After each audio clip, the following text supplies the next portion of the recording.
Donc Thomas Pérus, donc je suis de l'association de Caliban. Donc je m'intéresse un peu à beaucoup de domaines dans l'intelligence artificielle, donc notamment l'intelligence artificielle en tant que telle. Puis aussi un petit peu tout ce qui est mécanique, notamment tout ce qui est marche bipède dynamique. J'avais fait un exposé à Capri-40 sur ce sujet. Et là, ce qui m'intéresse aujourd'hui, c'est une question qui peut paraître un peu grande, mais en fait, une fois qu'on a bien défini ce que tout veut dire, est déjà beaucoup plus facile à comprendre. Donc la question que je me pose, c'est la conscience peut-elle être artificielle? Je vais essayer de simplifier au maximum les termes qui sont mis en jeu et donner quelques petites références, si vous voulez, par exemple, vous renseigner sur le sujet, c'est super intéressant. Donc, là, je vais juste reprendre la question, c'est commenter en général. La conscience peut-elle être artificielle? Qu'est-ce que la conscience? Le problème du mot conscience, c'est qu'il y a énormément de sens. Et il faut bien se mettre d'accord sur ce qu'est le mot conscience. Donc par exemple, quand on dit qu'on perd conscience, ça veut dire qu'on s'évanouit, qu'on n'est plus à l'état d'éveil, on tombe en état de sommeil. Donc ça, c'est l'un des premiers sens du terme conscience, c'est l'état d'éveil. Là, je ne vais pas m'en occuper, parce qu'en général, c'est plus quand, en quelque sorte, on allume un robot, il se met à l'état d'éveil.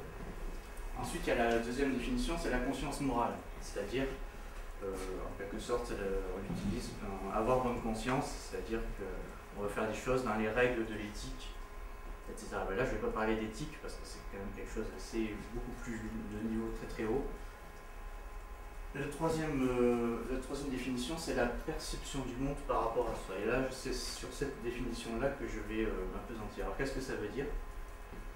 Et ça veut dire tout simplement que je sais que je suis là, c'est-à-dire qu'il y a une première personne, c'est moi, vous avez votre première personne, et qu'il y a un monde autour de moi que je peux voir, un monde sensible.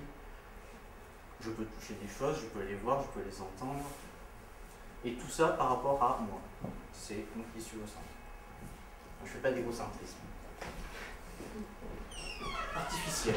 Qu'est-ce que ça veut dire? Tout simplement, c'est créé par l'homme. Donc, c'est-à-dire créé par l'homme, c'est-à-dire utilisé par la technique, par les technologies, donc implémenté par exemple dans un système industriel ou dans un objet quelconque. On peut prendre cette pendule par exemple. Est-ce que cette pendule-là peut-elle être consciente? Donc voilà, c'est la question que je me pose. Je la pose parce qu'il y a un problème. Quel est le problème? Pourquoi est-ce qu'un objet ne peut pas être conscient? Jusqu'à présent, dans tous les objets que l'on a, que ce soit un système extrêmement complexe, type un avion ou un objet quelconque, ça marche toujours en général sur le même processus. Nous avons un système, donc je prends un avion par exemple, qui a des capteurs, c'est-à-dire il va savoir à quelle vitesse il vole, quelle est son altitude, où est la piste quand il veut atterrir, etc. Il y a une intelligence, un contrôle, en quelque sorte un programme qui va prendre ces données et qui va donner des ordres à des sectionneurs. Donc là, c'est des moteurs qui vont, par exemple, défléchir des ailerons ou sortir des volets, etc. Tout cela pour agir sur le système. Alors le contrôle, il va être notamment défini par des exigences. Des exigences, c'est-à-dire qu'est-ce qu'on veut pour le système, pourquoi il est utile, ce pourquoi il est fait. Donc ça, les exigences, par exemple pour l'avion, c'est voler à 40 000 pieds, et puis atterrir, pouvoir décoller, atterrir, et que le nombre de personnes qui étaient au début dans l'avion soit égal au nombre de personnes qui sont arrivées à la fin. Vivantes, pardon. Donc c'est à peu près ça. Donc là, il y a on appelle ça, en industrie, on appelle ça un cahier des charges. Le problème, c'est que quand je parle de conscience, je parle de moi.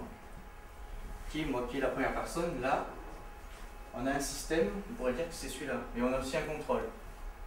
On ne sait pas trop où se trouve le moi, et il se trouve que souvent, ce qu'on essaye de faire, c'est de mettre l'intelligence, la conscience, là-dedans. D'enfermer tout ça là-dedans, de façon comme s'il y avait en quelque sorte un cerveau qui prend des capteurs et qui va transmettre vers les muscles. Donc là, je vais venir plus ou moins vers le système qui nous intéresse, c'est l'être humain, et notamment les êtres vivants. Alors au niveau des réponses sur ce qu'est la conscience, je m'imagine quelques références. J'ai pas forcément tout à fait les compétences pour vous décrire tous les auteurs qui ont traité. Là, il n'y a pas tous les auteurs en plus, il y en a beaucoup qui en ont parlé, donc notamment, enfin j'ai essayé de les classer, mais je sais qu'il y a beaucoup de croisements en fonction des idées, mais nous avons Socrate, Platon, Aristote, Descartes. Descartes, bon, c'est celui qui a dit « je pense, donc je suis », notamment, sur la conscience. Après, nous avons une deuxième branche, c'est celle qui m'intéresse, donc Spinoza, Darwin, Gerald Edelman, qui est un chercheur en neurobiologie, qui est dans l'université aux États-Unis, qui a eu un prix Nobel sur la compréhension du système immunitaire. Donc il a aussi travaillé sur le rôle du cerveau. Il y a aussi Antonio Damasio, qui est aussi un neurobiologiste, qui a aussi travaillé sur le problème de la conscience. Puis après nous avons Sartre, Freud, qui est une référence de l'association Caliban notamment, pour tout ce qui est pulsion et inconscient. Daniel Dennett, ça c'est aussi un chercheur qui est vivant et qui travaille sur plus l'aspect Darwin, sur l'aspect évolutionnaire. Et Freeman, c'est un autre chercheur qui lui travaille sur les systèmes physiques couplés. Bon, ça c'est un peu compliqué, mais beaucoup plus dans le côté physique. Donc là, je vais juste vous parler de ce que j'ai mis en bas. Notamment, enfin, ils l'ont pas dit, mais je considère qu'ils considèrent « je vis donc je suis ». Donc je vis donc je suis, ça veut dire quoi? Ça veut dire qu'il faut savoir qu'est-ce que c'est que la vie. Alors je ne vais pas vous expliquer la vie, mais ce que je vais vous présenter, c'est une des définitions de la vie qui permet d'avancer. Et il se trouve que cette définition elle est quand même assez intéressante. Alors qu'est-ce que c'est qu'un être vivant? Déjà, un être vivant, il faut le considérer avec une enveloppe. Tout être vivant peut être défini par une enveloppe qui l'enferme. Cette enveloppe enferme un corps qui peut avoir des échanges en matière et énergie avec un environnement. Donc si on prend l'exemple, là on le voit par exemple d'une cellule, une petite cellule microscopique, nous avons une membrane et puis il va y avoir des échanges de matière et d'énergie dans cette cellule par rapport à l'environnement. Donc là vous me direz, un moteur électrique peut faire la même chose. Donc est-ce qu'un moteur est vivant? Mais en fait il y a une deuxième contrainte, c'est la mort. Qu'est-ce que la mort?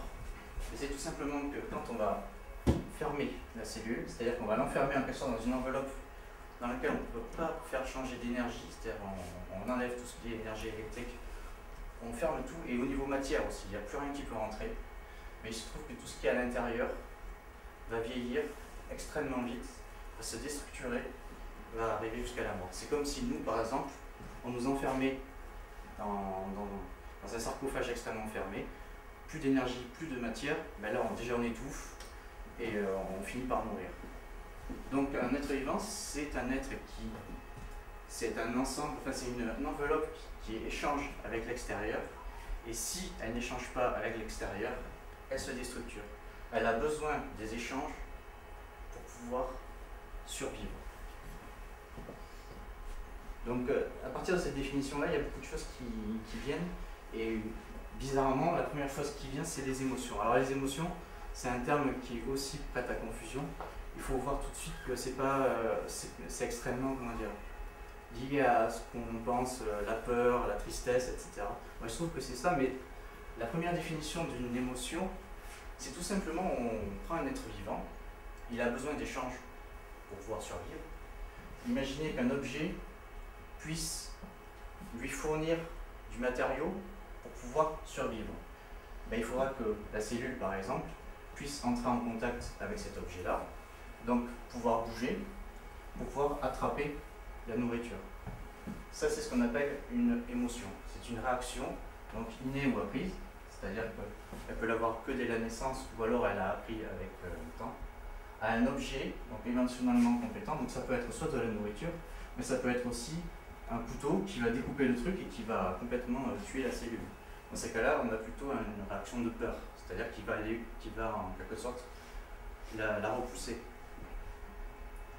Donc, et ceci, c'est pour éviter, pour maintenir la vie, c'est-à-dire avoir toujours des échanges d'énergie et de matière, et éviter la mort, pour éviter Donc la peur, la joie, c'est quand à l'intérieur du corps tout va bien, on se sent bien, il y a les échanges qui se font impeccables, on est heureux.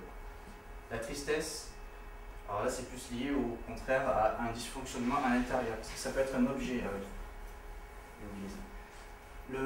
Un objet peut être un objet à l'extérieur, ça peut être aussi un objet à l'intérieur, c'est-à-dire par exemple une maladie. Une maladie peut entraîner une émotion, on va demander de prendre des médicaments pour pouvoir la résoudre. Mais ça peut être aussi, enfin j'en parlerai plus tard de la troisième méthode. L'angoisse, c'est lié aussi notamment à la peur. Donc là je parlais d'une cellule toute petite, mais nous bien sûr nous sommes dotés d'un système nerveux. Alors qu'est-ce qu'il faut savoir sur le système nerveux? Je ne vais pas rentrer dans la structure du cerveau parce que c'est quand même quelque chose de super compliqué. Mais ce qu'il faut voir, c'est que c'est un système qui va prendre en entrée 3 types de sens. Le premier type de sens, je vais appeler ça sens longue portée. Nous en avons que 2, c'est-à-dire que c'est l'ouïe. Donc on va recevoir des ondes sonores et la vue. C'est-à-dire que c'est des choses qui ne sont pas en contact direct avec notre peau. Après nous avons le sens de l'enveloppe. Donc l'enveloppe dont je vous parlais du système vivant, qui sont le toucher, le goût, c'est des choses qui sont en contact aussi avec notre peau, et l'odorat, ce sont les molécules qui vont arriver dans notre nez aussi. Et après nous avons en fait la majorité des sens. Ce sont les sens internes, ce sont les sens qui nous permettent de voir ce qui se passe à l'intérieur de l'enveloppe, c'est-à-dire dans notre corps. Donc, nous avons par exemple les muscles, tout ce qui est musculo-squelettique. En fait, dans chaque muscle, on a des capteurs de force qui permettent de savoir quelle est la force réalisée par le muscle. On en a aussi au niveau des articulations qui permettent de savoir où c'est qu'on se trouve. Nous avons la douleur aussi pour savoir où est-ce qu'on a mal, où est-ce qu'il y a des zones qui sont menacées par de vitalité. Donc, ça permet de capter les choses qui sont extrêmement intéressantes. Viscéral, donc c'est quand on a mal au ventre, c'est beaucoup de choses, mal à la tête, etc. Hormonal, donc là c'est tout ce qui est plus côté hormonal, c'est-à-dire plaisir, douleur, il y a aussi faim, quand on a faim. Donc tout ça c'est plus lié à des composants qu'on appelle hormones qui circulent dans notre système sanguin, qui nous donnent une information sur ce dont on a besoin, ou ce dont on a besoin en général. Tout ceci est récupéré par le système nerveux et après redispatché vers l'extérieur, donc notamment les muscles squelettiques, ce qui nous fait bouger, ce qui nous fait parler aussi, et puis vers l'intérieur aussi, donc les sécrétions hormonales qui permettent soit d'émettre des signaux vers des muscles. Par exemple, je prends l'exemple de la peur, c'est de l'adrénaline qui est sécrétée. L'adrénaline, une fois qu'elle est captée par les muscles, il y a une sorte de tension qui est donnée aux muscles, ce qui fait que ça nous fait en quelque sorte trembler. Ça permet d'être plus agile dans la fuite. Les battements cardiaques, donc ça sont aussi extrêmement importants. La respiration, alors ça c'est plus pour la tension artérielle, et puis la transpiration pour réguler aussi la température. Et ça c'est des choses qui se passent à l'intérieur du corps, c'est ce qu'il faut voir. Donc voilà, et du coup ça fait une sorte de boucle, comme on a vu. Alors vous allez me dire, mais du coup ça correspond exactement à la boucle que l'on a vue tout à l'heure, donc ça ne change pas. Sauf qu'il faut en quelque sorte couper par là. Il y a une boucle qui se passe à l'intérieur du corps et une boucle qui se passe à l'extérieur du corps. Ça c'est intéressant. Donc par exemple je vais faire un test pour expliquer aussi les principales facultés du système nerveux. Si je vous parle d'un sablier vert, alors je ne sais pas si vous voyez le truc, je pense que en fait ce qui est intéressant avec le système nerveux, c'est que vous pouvez vous faire une image d'une chose alors que je viens juste de la dire. Alors je ne sais pas, enfin là je pense que vous avez... Il y a un truc qui est marrant, c'est qu'on peut visualiser les choses sans les voir vraiment. Donc je pense que vous avez vu plus ou moins ça, donc j'ai été plus rapide dans le graphisme. Mais voici ce qu'est un sablier vert. Alors qu'est-ce qui s'est passé quand je vous ai dit un sablier vert? Enfin, un sablier vert quand vous l'avez vu pour la première fois. Je ne sais pas si vous avez déjà vu des sabliers verts, mais bon, des sabliers verts, je pense que vous l'avez vu. Je pense qu'au début on vous a montré un sablier, on vous a dit sablier. Les oreilles ont pris, l'œil a pris les rayons lumineux, Ici, nous avons l'aire visuelle, donc c'est une aire qui se trouve, je sais plus, je crois que c'est par là, où il y a les yeux qui sont branchés. Vous avez constitué dans votre cerveau ce qu'on appelle un objet, qui s'appelle un sablier. Donc le sablier, c'est lié à l'image, c'est lié au mot que vous avez entendu, c'est lié après, à derrière, je n'ai pas marqué là, mais c'est un objet qui permet de mesurer le temps. Le sablier, il y a du sable dedans, enfin, vous avez beaucoup fait d'associations à l'intérieur. Donc ça, c'est le processus de mémorisation, c'est-à-dire qu'il y a un objet où il y a plein de choses qui vont se rattacher. Deuxième étape, la reconnaissance. Je vous montre un sablier vert. L'œil reconnaît le sablier vert, aire visuelle. Ça va exciter directement le processus. Ça va exciter l'objet qui se trouve dans le cerveau, qui est un sablier. Alors, quand je parle d'objet, il faut voir ça en fait, parce qu'on entend parler souvent des neurones dans le cerveau. Ce qu'il faut, juste pour remplacer un mot, on appelle ça plutôt des groupes neuronaux. C'est-à-dire que c'est un ensemble de neurones qui est souvent très très grand, qui va pouvoir se connecter avec plusieurs choses, notamment des images de sablier et cordes vocales, exprimer le mot sablier. Donc on a vu un sablier, on passe le truc, on voit le sablier. Donc ça c'est la reconnaissance. Et là nous avons une deuxième étape, c'est celle qui est super intéressante avec qui est liée notamment au fait qu'on ait un objet de sablier à l'intérieur, c'est la remémoration. C'est quand je vous ai dit sablier vert, en fait ce qui s'est passé c'est que vous l'avez vu par les oreilles, le sablier a été excité, mais ce qui est bon à savoir, c'est que même si le sablier n'est pas là, le cerveau va exciter l'aire visuelle comme si vous avez vu le sablier. C'est exactement la visualisation d'un objet. C'est-à-dire que vous ne le voyez pas, mais c'est le cerveau qui va vous envoyer l'image comme si c'était en quelque sorte sur un écran de cinéma. Donc on voit que le sablier n'est pas vu, mais c'est comme si le cerveau va s'occuper par réentrée, ça s'appelle, de vous montrer le sablier. Donc ça c'est extrêmement intéressant parce que ça permet de voir qu'il y a des objets dans la tête qu'on peut manipuler, qu'on peut relier à beaucoup de choses, tous les sens, etc. Tout ça pour en venir notamment au sentiment. Alors qu'est-ce que le sentiment? C'est pas une émotion. Une émotion c'est un processus dont on n'est pas forcément conscient. Ça peut être les battements du cœur, on ne les sent pas tout le temps. C'est complètement indépendant de ce dont on est conscient. Par contre, un sentiment, ici, toutes les boucles que j'ai montrées là, c'est les différentes émotions que l'on a. Ça se fait en permanence dans tout le corps. C'est ce qu'on appelle en fait un paysage corporel. Et il se trouve que la plupart des émotions, c'est ce qui fait un peu la force de l'être humain, on peut les percevoir comme des sens. On a une sorte de paysage corporel. Alors ça peut être des émotions, mais ça peut être aussi tout un tas d'autres processus chimiques, etc. Et c'est là où c'est intéressant, c'est que ce paysage corporel correspond à ce qui se passe à l'intérieur de l'enveloppe, que l'on considère comme moi. Et là, le moi, on l'a vraiment mis en valeur. C'est vraiment ce qui se passe à l'intérieur d'une enveloppe. Antonio Damasio appelle ça le proto-soi, c'est-à-dire que c'est le paysage corporel qui est en permanence mis à jour et sur lequel on va en quelque sorte s'appuyer. Donc ça c'est quelqu'un sur le forum qui nous a donné cette phrase.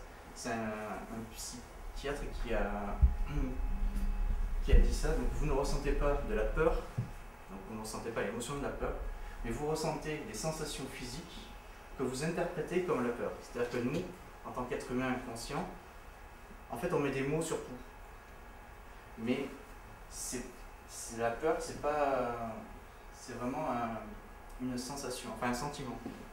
C'est très lié d'ailleurs, sentiment à sensation. Donc là c'est plus la présentation de ce qu'est la conscience. Ici je mets le sablier, comme on l'a vu tout à l'heure. Nous avons le paysage corporel cette fois-ci. Donc le paysage corporel, ça correspond à tout ce qui se passe à l'intérieur de notre corps. La conscience, ça consiste à, quand on a l'objet du sablier et l'objet du paysage corporel qui correspond, à faire un autre objet fais correspondre le paysage corporel avec le sablier. Je vois un sablier. Donc ça permet vraiment de faire une relation entre ce qui se passe à l'intérieur de l'enveloppe et ce qui se passe à l'extérieur de l'enveloppe. Sachant que là, ça peut aussi. Ouais. Voilà. Donc ça, c'est un objet construit. Et il y a un autre truc aussi, c'est que le paysage corporel va directement influer aussi sur l'objet. Il faut dire si c'est un objet, par exemple, mâle ou un objet bien. Bon, là, en l'occurrence, c'est difficile à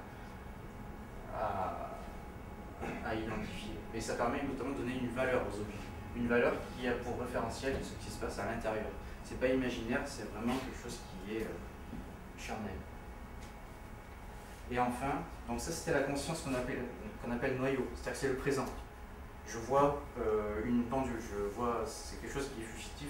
Et la conscience étendue, c'est tout simplement tous ces petits objets que je construis là, et ils vont pas s'en aller, en fait je vais les garder. Ils auront une force, une valeur plus ou moins forte. Et donc c'est une sorte historique de ces petits objets, de proto-soi vis-à-vis d'un objet. Donc du coup j'aurai un souvenir de moi vis-à-vis d'un objet. Donc ça permet d'avoir une sorte d'autobiographie de moi. Et en plus, cette mémoire-là permet tout simplement de prévoir l'avenir, parce que j'ai déjà une expérience, donc dans l'avenir, je sais que je pourrais ne pas faire, je pourrais éviter de faire tel genre de choses et tel genre de choses parce que j'avais eu des problèmes à l'époque, etc. Ça permet de prendre des décisions beaucoup plus facilement que par un programme informatique. Oui, par contre, pour ceci, il faut un système de mémoire. Donc, je ne vais pas présenter le système de mémoire parce que alors là, le système de mémoire du cerveau, c'est quelque chose de magique, enfin d'extrêmement complexe, mais extrêmement riche.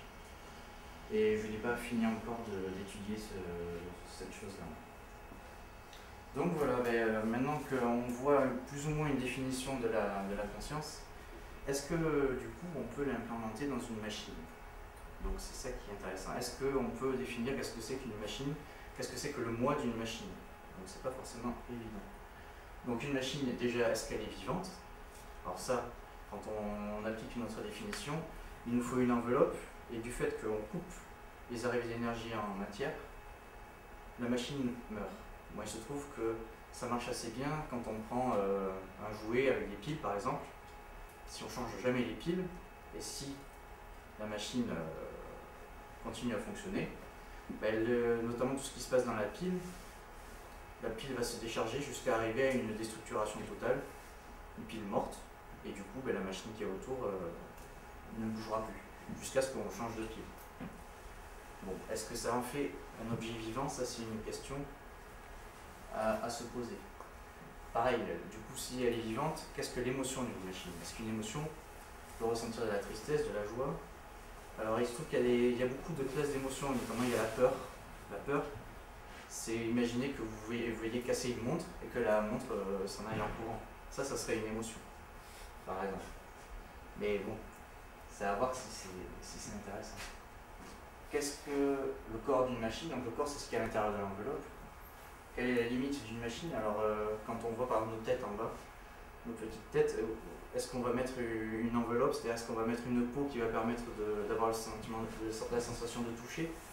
C'est quelque chose d'assez difficile. Est-ce qu'on a vraiment besoin d'avoir cette peau-là pour délimiter l'enveloppe, savoir ce qui va pouvoir rentrer dans l'enveloppe? Est-ce qu'on en a vraiment besoin? Ça fait partie des problématiques qui sont assez difficiles à résoudre pour le moment. Comment créer un système de mémorisation, reconnaissance, remémoration que je vous ai présenté? C'est le système nerveux, c'est quelque chose d'extrêmement complexe. Il faut arriver en fait à extraire du système nerveux toutes les fonctionnalités dont on a besoin pour pouvoir engendrer la génération des objets toute seule, et du coup la remémoration, la mémoire, la mémorisation, etc. Donc voilà, et après donc, du coup Darwin a pas mal travaillé sur le sujet notamment des émotions, et il a travaillé notamment sur la sélection naturelle. On dit souvent qu'il y a aussi une sélection sociale après la sélection naturelle qui s'applique aux êtres humains. Alors pourquoi pas la sélection commerciale, c'est-à-dire que j'avais essayé de faire une petite hypothèse comme quoi une machine vivante seulement si elle est utile. Après ça à voir. C'est-à-dire qu'une une machine qui n'est pas utile serait une machine morte. C'est une hypothèse que j'essaie de voir en ce moment. Puisque si elle n'est pas utile, elle sera laissée dans un coin et puis elle ne pourra plus vivre pour sa fonction. Ça, c'est une hypothèse. Voilà. Et après, la dernière question, c'est est-ce qu'on a vraiment besoin d'avoir la conscience dans les objets? Alors, nous, ça nous a été utile pour la sélection naturelle. On est là pour en témoigner. Mais est-ce que ça serait utile aussi pour des objets? Donc voilà. Alors, si vous avez des questions, ça c'est la tête que vous avez vue en bas en film. Donc voilà. Donc est-ce que vous avez des questions ou est-ce qu'il y a des trucs qui vous ont gêné vis-à-vis des définitions ou autre?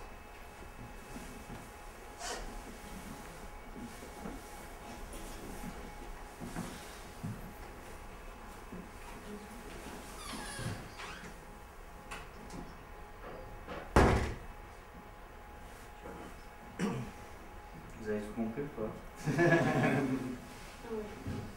C'est assez difficile maintenant. Est-ce que c'est un point de vue ou bien est-ce que c'est un résumé de c'est un peu une synthèse, notamment de ce qu'a fait Antonio Damasio. Et j'ai lu pas mal de choses sur Antonio Damasio, de Gerald Edelman, de Darwin aussi. J'essaie de voir un peu tout ça, mais avec en arrière-pensée. Comment mettre ça dans une machine, en quelque sorte. Sachant qu'eux, ils n'ont pas forcément eu envie de mettre ça dans une machine. À l'époque, ils n'avaient pas forcément accès à ce qu'on a en ce moment de technologie. Donc du coup, il y a à la fois une lecture, mais il y a aussi en arrière-pensée comment faire pour l'intégrer dans une machine. D'où mes points de vue sur la sélection commerciale, mais ça, j'en suis au tout début et je ne sais pas si ça va vraiment évoluer ou pas. Oui. En fait, par rapport à la sélection commerciale, c'est ton hypothèse personnelle, hein, c'est ça? Oui. Moi, j'avais la même idée, mais par rapport aux musiques. Par exemple, une chanson qui plaît vraiment à tout le monde, elle se diffuse très rapidement sur tous les iPods, iPhone, sur tous les ordinateurs par le MP3. Donc on peut dire que c'est par la sélection, alors pas commerciale, mais parce qu'elle plaît aux gens, elle va se multiplier et se reproduire en quelque sorte partout. Et donc il y a quelqu'un qui a aussi pensé à ça. Et qui a donné une définition. Donc la sélection naturelle de Darwin, c'est avec les gènes. Et en fait, là, c'est les memes. Il y a les memes et les thems. Et ça va être très très loin. Il y a des gens qui ont réfléchi là-dessus et qui ont écrit des bouquins, qui ont théorisé là-dessus. Et donc c'est un courant, oui, qui fonctionne et qui est très poussé. D'accord. Voilà. Parce que oui, il y a beaucoup de... Là, j'ai vu il n'y a pas longtemps aussi, il y a beaucoup de gens qui ont travaillé sur la mathématisation de la biologie. Donc ils ont mis en place toute une méthode mathématique derrière, extrêmement complexe. J'ai rien compris.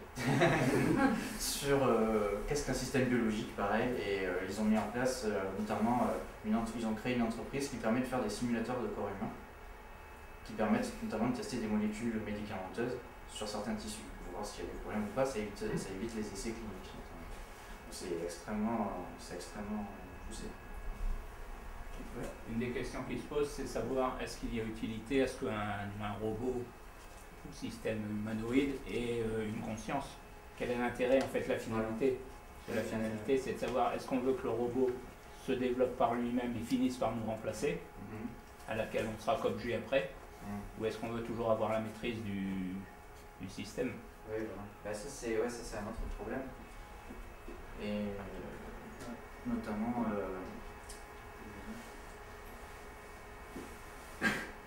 oui, le but en général que l'on veut avec la notion de conscience artificielle, c'est d'avoir une intelligence qui s'adapte toute seule par rapport à un environnement donné. Alors il se trouve qu'il y a beaucoup de solutions, notamment avec des intelligences artificielles type fortes, faibles, où on essaie de prévoir tous les cas possibles, et dans ces cas-là, ça demande un travail monstre, et c'est assez difficile. L'avantage d'une conscience artificielle, c'est que justement elle permet de s'adapter par rapport à l'environnement. Donc on a besoin, pas forcément de coder moins, mais au moins on sait que quand on va l'envoyer par exemple sur Mars par exemple, il y aura moins de chances qu'elle tombe en panne parce qu'elle est tombée dans un trou alors que ça fait quand même 2 milliards de dollars. Oui, mais là, c'est dans le cas où on prévoit des pannes éventuelles. Voilà, c'est ça. C'est pas un problème de conscience. Hein. Une conscience, c'est à partir du moment où on lui donne la facilité à s'auto-gérer. Voilà, c'est ça. Et donc à créer. Voilà, c'est ça. Donc si on envoie une sonde sur Mars, elle est sur Mars, elle est prévue pour faire telle ou telle chose, voilà. Se réparer dans tel ou tel cas. Mais si c'est un robot humanoïde, par exemple, comme j'ai encore perdu son nom, Sabrina, qui est lâché dans la nature et qui a la capacité d'apprendre, de comprendre et de décider, il y a toujours le risque de de la limite qu'elle va se... jusqu'à quel moment on arrivera à la gérer, quoi. Il y a un truc qui est assez... qui m'a beaucoup amusé, c'est que la notion de conscience, elle vient forcément avec la notion d'émotion et de peur. Donc un robot est obligé d'avoir peur pour pouvoir être intelligent, en quelque sorte. Or la peur, un robot qui a peur, déjà on sent qu'on peut avoir une maîtrise dessus. Parce qu'on peut gérer ce sentiment, cette émotion-là, si on lui a doté. Et il est obligé d'avoir une émotion, négative, qui va lui permettre de maintenir son propre intérieur.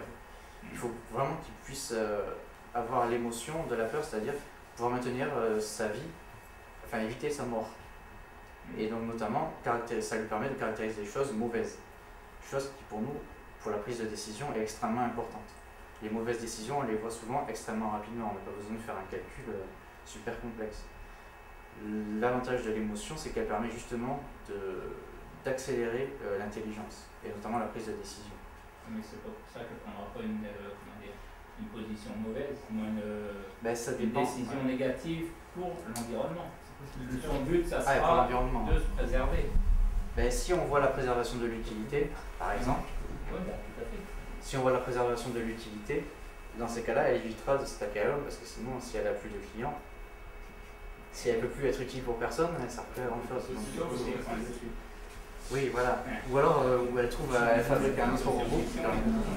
On peut résumer par exemple. Mais bon, ça c'est assez ouvert. C'est assez ouvert. Donc, ouais, je sais. C'est souvent on a peur un peu du Terminator, mais est-ce que Terminator était vraiment conscient? Oui. Du coup, comment vous pensez pouvoir implémenter quelque chose d'aussi impalpable et lié à la fois le psychologique, le biologique, que la conscience, comment le transformer en algorithme pour que ça marche chez les robots? Mais en fait, on pourrait fonctionner par émulation d'émotions en fait. C'est-à-dire que les émotions elles viennent pas d'un vrai corps, mais plutôt d'un corps qu'on a simulé à l'intérieur d'un autre ordinateur par exemple. On peut imaginer qu'on ait un ordinateur à ce niveau-là qui va faire une émulation des émotions. C'est notamment ce qui est implémenté dans Sabrina. Quand elle fait la connaissance de nouveaux visages, ça lui procure entre guillemets du plaisir. Donc, si ça marche bien, elle va essayer de faire de façon...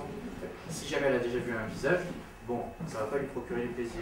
Donc du coup, elle va voir ailleurs, ah, il y a un autre visage, ça, elle va continuer. Du coup, ça va lui faire une curiosité naturelle. Donc c'est plus émuler des émotions, et après, il y a aussi des émotions qui sont là, comme par exemple la recharge de batterie. Si vraiment on est en deadline sur la batterie, il faut vite trouver une source d'énergie pour pouvoir c'est la fin, en quelque sorte. Ça, c'est quelque chose d'extrêmement physique. Ouais, donc, soit émulé, soit physique. Sur les émotions, d'accord, mais après, pour le relier à un niveau de conscience. Après, on a justement le système nerveux. On essaye justement de mettre en place une structure qui manipule en quelque sorte des objets qui sont en fait des entités informatiques. Les objets, on en parle souvent dans certains langages pour la programmation orientée objet. Cet objet-là pourra être lié à un autre objet par un lien. Du coup, on peut avoir un réseau immense de plusieurs petits objets qui vont être liés ensemble. Ces liens, ils sont établis par apprentissage. Et après, il se trouve qu'il faudrait mettre... Alors ça, c'est la base, ce qu'on appelle la matrice heuristique donc dans l'association. C'est une base de concepts qui vont faire appel les uns les autres. Quand on va exciter un objet, il va aller exciter un autre, puis un autre, puis un autre, etc. Bon, il se trouve qu'après, il faut aussi tout un tas d'autres systèmes périphériques qui vont permettre en quelque sorte de soutenir l'énergie qu'il y a dans ce réseau-là, parce qu'en fait ça va être des excitations qui vont se produire de proche en proche, mais si on les laisse faire, il se peut que l'excitation se perde, puis après il n'y a plus rien. Ou alors, au contraire, que ça s'excite, et puis il y a tout le monde qui est excité, et puis du coup c'est épilepsie. Donc du coup là, ça pose des problèmes. Du coup, il faut un système régulateur autour qui puisse un peu maîtriser tout ça. Donc justement, je suis en train de regarder justement côté du cerveau. Il y a beaucoup de, notamment dans les structures du cerveau bas, tout ce qui est hippocampe et tout ça, qui fonctionne aussi justement avec l'éveil, notamment qui vont donner des petites puces d'énergie vers le cerveau de façon à maintenir un signal constant, sachant que le signal va, s'il n'est pas excité, il va se perdre. Donc il y a beaucoup de petits trucs comme ça. Puis après il y a tout ce qui est éveil lié aux hormones et puis comment ça s'appelle, les hormones du sommeil et tout ça. Enfin les molécules du sommeil, c'est pas des hormones, pardon. Les molécules du sommeil qui vont être injectées à l'intérieur du cerveau, qui vont ralentir tout le système et du coup, pouf, qui nous fait entrer dans le sommeil. Puis après, la concentration va retomber, on rentre dans un état d'éveil, le réveil sonne, c'est bon, on peut se lever. Par contre, si le réveil sonne alors qu'on a une concentration très forte dans la tête, ben là, ça fait un mauvais réveil. Mais enfin, il y a tout un tas de systèmes à mettre en place autour de cette matrice, de façon à réguler que l'excitation se passe bien, le tout en suivant une échelle de valeur qui est déterminée par ce qui se passe à l'intérieur du corps, par les émotions. Enfin, c'est extrêmement compliqué, mais on essaye de réfléchir sur ces systèmes-là. C'est le plus difficile. Et, à partir de quand vous pensez qu'on pourra dire qu'un robot est conscient en fait? Parce que moi j'ai vraiment dans l'idée qu'on arrivera à faire des robots aussi intelligents qu'un être humain un jour. Mais le gros problème que je vois, c'est à partir de quand est-ce que un être humain lambda qui connaît rien en robotique dira ce robot est aussi intelligent que moi, ce robot est conscient. Je pense vraiment que la conscience c'est quelque chose qui est dans l'œil de l'observateur et pas quelque chose qu'on peut définir. Et je pense aussi que la plupart des êtres humains actuellement ne sont pas prêts à accepter l'idée qu'une machine soit leur égale en termes de conscience, d'émotivité et d'intelligence. Après, là, souvent ce que j'essaye de voir, c'est qu'en fait la conscience elle n'est pas forcément liée à l'intelligence. Déjà, il faut découpler les deux. Par exemple, un chat, un chien, je pense qu'ils sont conscients. Parce que tout simplement, eux aussi, ils arrivent à sentir ce qui se passe à l'intérieur de leur corps. Après, l'intelligence, elle est plus ou moins forte. Qu'est-ce qu'un niveau d'intelligence? Comment peut-on le mesurer? Ça, c'est quelque chose d'assez difficile c'est une question assez difficile à répondre. Alors, il y en a certains qui ont pensé avec l'indice du QI, mais l'indice du QI, par exemple, pour une machine, je n'ai pas encore tenté d'imaginer ce que ça pourrait être. Le fait si on considère que la conscience c'est juste le fait de savoir ce qui se passe dans son corps, alors les robots sont conscients aujourd'hui. On peut très bien faire brancher un truc de synthèse vocale sur un robot qui dira la valeur du joint de mon bras gauche est 60 degrés. Il sera conscient de ce qui se passe dans son corps. Mais je ne pense pas qu'on puisse résumer la conscience juste au fait d'être capable de verbaliser en fait l'état de notre corps. Alors ouais, ça c'est le problème du... Il y a beaucoup de problèmes. Déjà il y a le problème du langage. Parce que là justement, je l'ai fait un peu volontiers pour l'histoire que ce soit assez simple.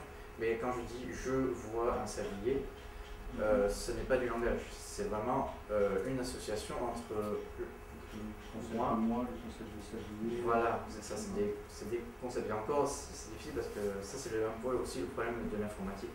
On a tendance à, c'est ce que quelqu'un disait sur le forum, à mettre tout, à ranger tout bien comme il faut, alors qu'il n'y a pas forcément l'intérêt à le faire. Mais après, après, il y a le problème du langage.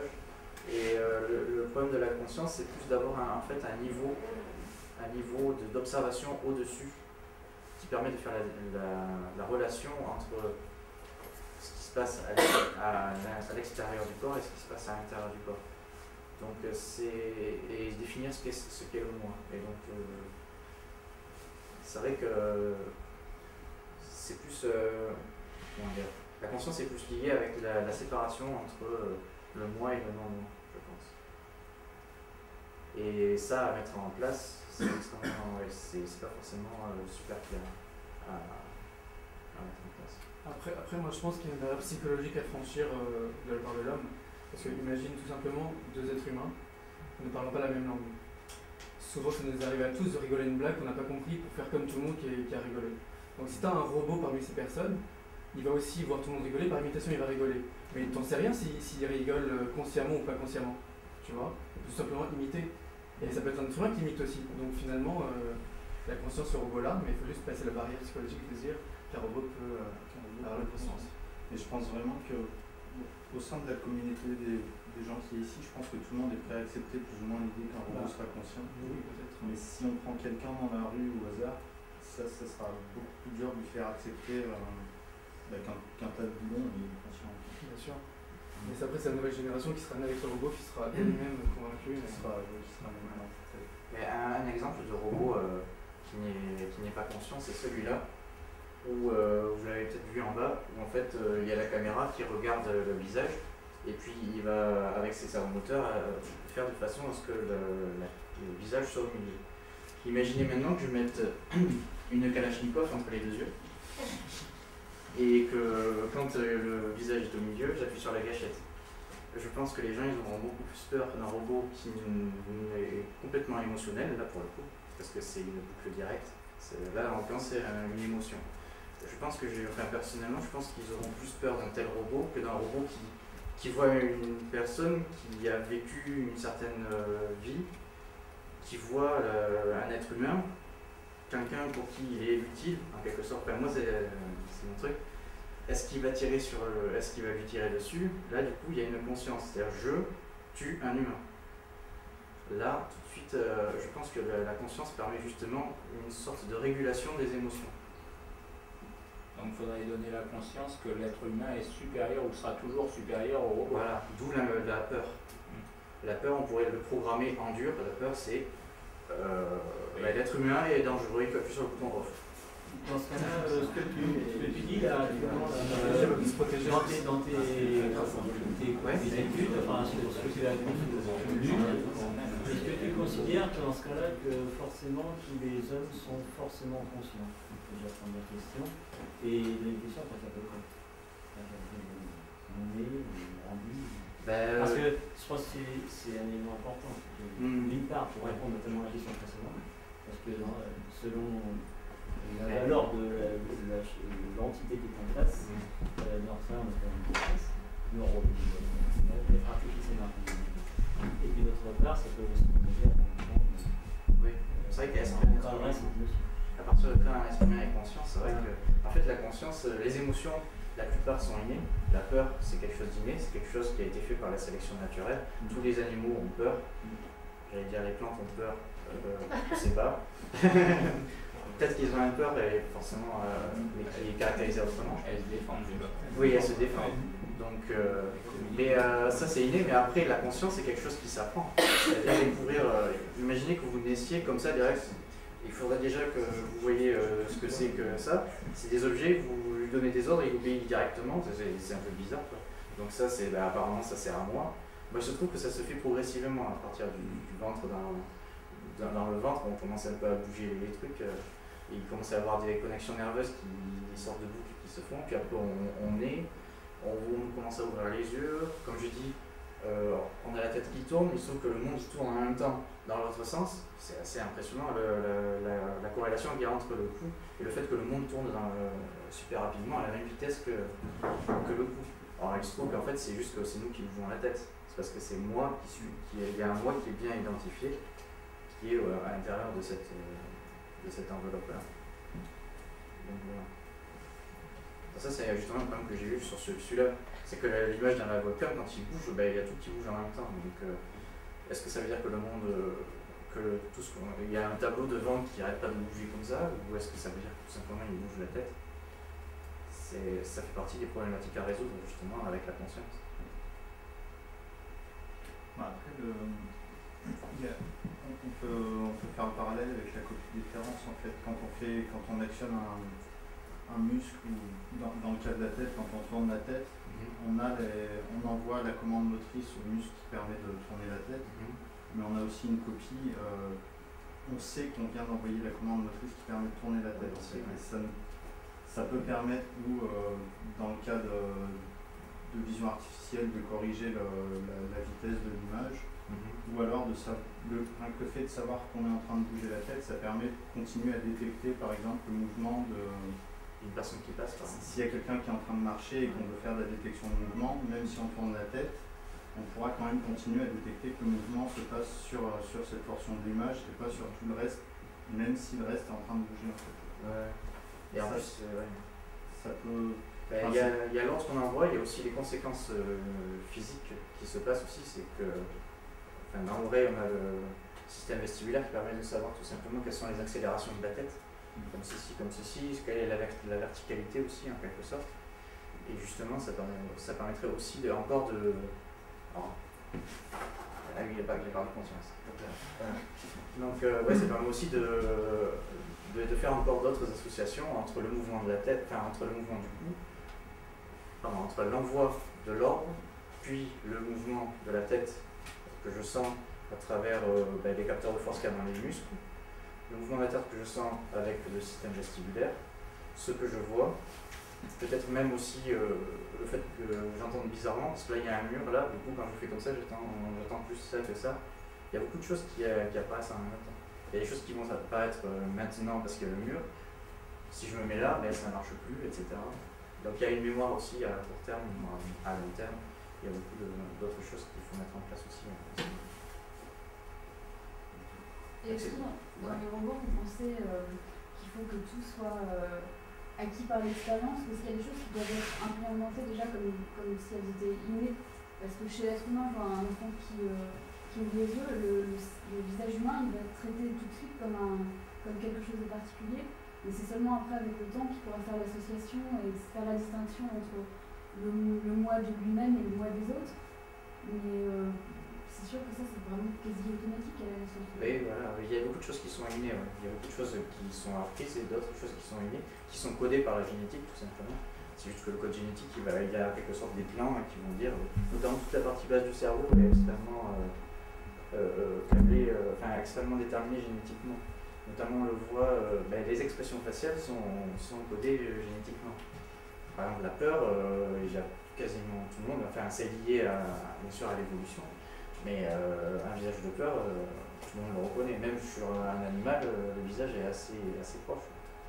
Le visage de la joie, un bébé qui rigole, il l'a pas appris. Hein. Donc je pense qu'il faut... Ça fait partie des choses qu'il faut coder. Et qui vont être utiles justement à la conscience après, pour pouvoir s'appuyer dessus pour avoir des valeurs. Et en plus, ça va permettre de communiquer aussi avec d'autres. Donc justement, communiquer avec d'autres, si c'est un humain, est-ce qu'il devra lui aussi avoir un visage qui se déforme de la même manière que les humains? Ça aussi, c'est une question. Personnellement, je pense pas, mais on verra bien.